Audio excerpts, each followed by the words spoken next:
right, so now we are on our last card, and this is the one we are making for this here, a little tent trifold card.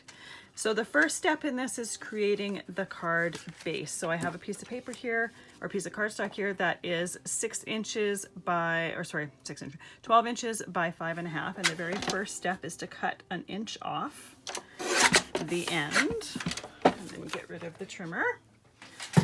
And that inch piece is what we're going to use to create the sentiment piece on the bottom here. And that also creates a little ledge on the inside of our card so that it can hold the card up in a little pop-up. Next, we are going to score our remaining piece here.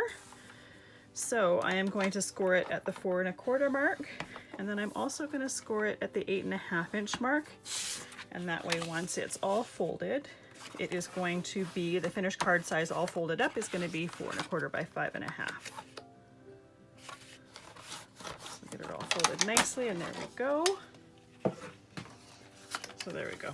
So if we didn't put the ledge there, I mean, it could stand up, but the ledge just gives it a really nice place to stand flat against. So I'm going to stamp my sentiment on that piece there before putting it on the card, simply because if by chance our embossing doesn't work quite properly, something gets messed up, it's easier to recreate this, a little bit harder to recreate the entire card base. So pour the powder on, tap the excess off, brush any excess powder that's not sticking to your stamped sentiment, and then emboss.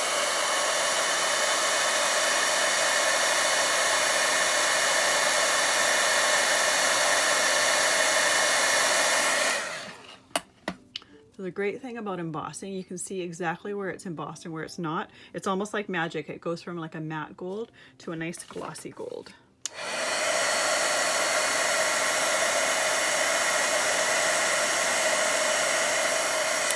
And it's important to note that the heat guns that I'm using throughout this class, they emit heat, they don't blow air. So you can't use a blow dryer for doing embossing. That's a question that I get often from people is, can I just use a blow dryer? And you can't. And the reason being, if you were to use a blow dryer, it's going to blow air, blow the powder off your piece, and then dry the ink out. You're not going to actually get enough heat in one area to melt it.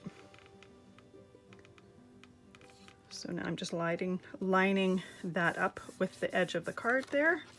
And now we have our card base created. So I'll see you in the next video, and we are going to start working on our image piece.